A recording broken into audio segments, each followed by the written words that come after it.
Good morning students. Second term का course start हो चुका है। आज हम मॉरल साइंस में चैप्टर नंबर 9 पढ़ेंगे, करेज एंड स्ट्रेंथ, यानी साहस और शक्ति। बहुत अच्छा सा चैप्टर है, आप ध्यान से सुनिएगा। इसका थॉट है, करेज is not absence of fear but mastering it with conviction. साहस का मतलब ये नहीं है कि उसके अंदर डर नहीं है, बल्कि अपने डर पर काबू पाना ही साहस है। यानी जो इंसान डरता नहीं है, इसका मतलब नहीं कि साहसी है, बल्कि अपने डर पर काबू पाकर उस काम को कर लेना ही साहस है, हिम्मत है। इसके लर्निंग ऑब्जेक्टिव्स हैं, courage gives us strength to face difficulties in life with ease. साहस हमें शक्ति देता है कि हम अपने लाइफ में जो मुसीबतें आते हैं उनका सामना कर सकें। Courage is the reflection of our inner strength, और साहस ही हमारी अंदरूनी शक्ति को बताता है। The more is our inner strength the higher will be our courage. जितनी हमारी अंदरूनी शक्ति मजबूत होगी उतना ही हमारा साहस भी बढ़ेगा। यानी सबसे पहले हमारी क्या है, इनर स्ट्रेंथ होनी चाहिए। हमारे मन में इतनी ताकत होनी चाहिए कि हम हर मुसीबत का सामना करने के लिए रेडी रहें। We can't achieve anything if we don't have courage to achieve it. हम किसी भी बात को हासिल नहीं कर सकते जब तक कि हम उसे पाने की हिम्मत या साहस नहीं करेंगे। बच्चों, आप कोई भी काम चाहते हो, कोई अचीवमेंट चाहते हो, तो उसे करने के लिए आपके अंदर पहले लगन होनी चाहिए और उसको पूरा करने की हिम्मत होनी चाहिए। Our courage keeps us upbeat even in an adverse situation. और हमारे अंदर जो साहस होता है वो बुरे कंडीशंस में, यानी बुरे समय में भी हमें आगे बढ़ने की हिम्मत देता है। स्टोरी टाइम में देखिए, once upon a time there was a little boy called Aditya. He lived in a hilly village with his mother. एक बच्चे की कहानी बताई है जिसका नाम था आदित्य। कि एक बार की बात है कि एक आदित्य नाम का बच्चा था जो अपनी मम्मी के साथ पहाड़ी एरिया में रहता था। Aditya's father had died soon after his birth. His mother did some domestic work in the houses of other families in the village to earn a little money to feed her son and herself. Aditya के पिताजी उसके जन्म के कुछ समय पश्चात ही उनकी मृत्यु हो गई थी। उसकी मम्मी कुछ घरों में काम करके अपना और अपने बेटे का पेट पालती थी। Aditya always tried to help his mother by sharing some of her work after school, fetching necessary things for home. Aditya अपनी मम्मी के घर के काम में मदद किया करता था। वह स्कूल से आते हुए बहुत ज़रूरी सामान जो होता था वो लेता हुआ आता था। One day Aditya went to a forest near his village to get some firewood for his mother. When he was coming back with a bundle of dry branches and barks of trees on his head, he heard a scary noise.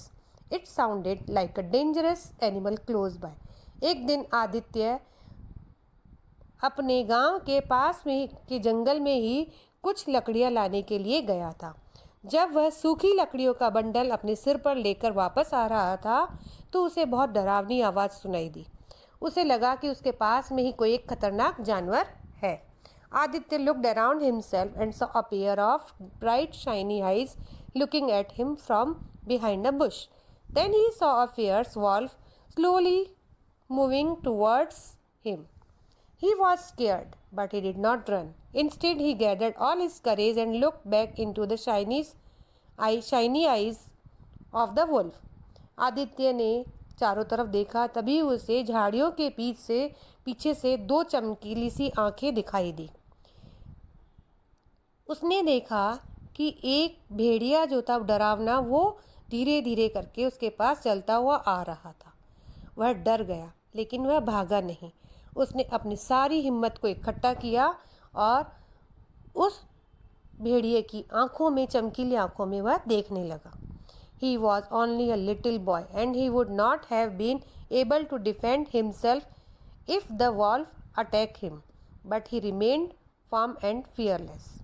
वह एक बहुत छोटा सा बच्चा था और वह इतना एबल नहीं था कि वह अपनी रक्षा खुद कर सके अगर वो भेड़िया उस पर हमला कर देता तो।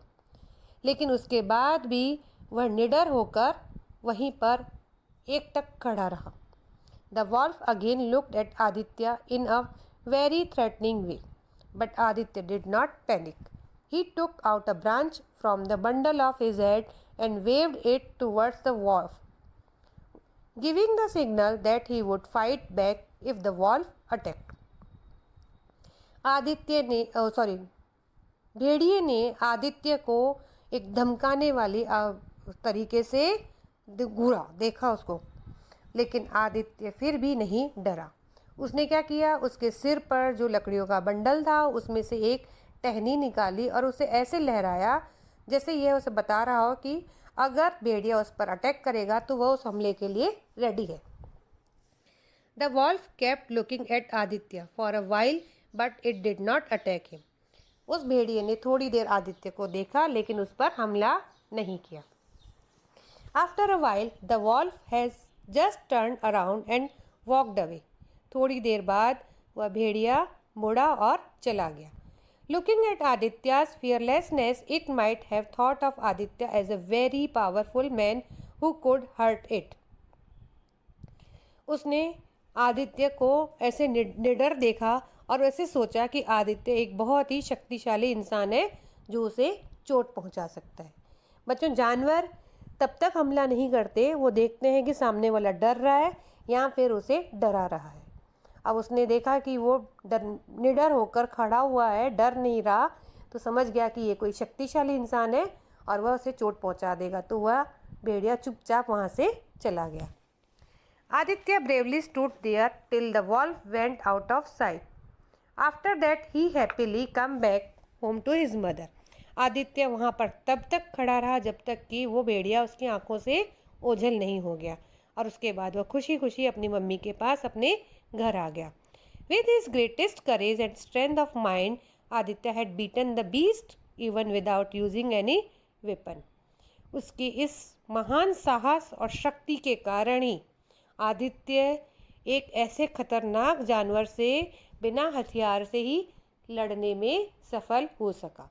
तो बच्चों, इस कहानी से आपको क्या शिक्षा मिल रही है कि देखो, अगर वो घबरा जाता तो वो भेड़िया उसके ऊपर हमला कर देता, भागता तो भी हमला कर देता, लेकिन उसने क्या किया, अपनी हिम्मत, अपने दिमाग की सूझबूझ से अपने अंदर ताकत पैदा की और निडर होकर वहाँ खड़ा रहा, जिससे कि वो भेड़िया जो है वो डर कर वहाँ से भाग गया. तो हमें कभी भी कैसी भी मुसीबत आ जाए घबराना नहीं है, बल्कि उसका हिम्मत से सामना करना है, कैसी भी कंडीशन हो. कुछ भी सोच लीजिए कि ये नहीं है कि किसी भी चीज़ का हल नहीं है. दुनिया में हर प्रॉब्लम का सॉल्यूशन है. आप उसको आराम से ठंडे दिमाग से सोचकर करेंगे तो आप उस चीज़ को ज़रूर सॉल्व कर सकेंगे. तो बच्चों, कभी भी घबराना मत और हिम्मत से हर चीज़ का सामना करना. धन्यवाद.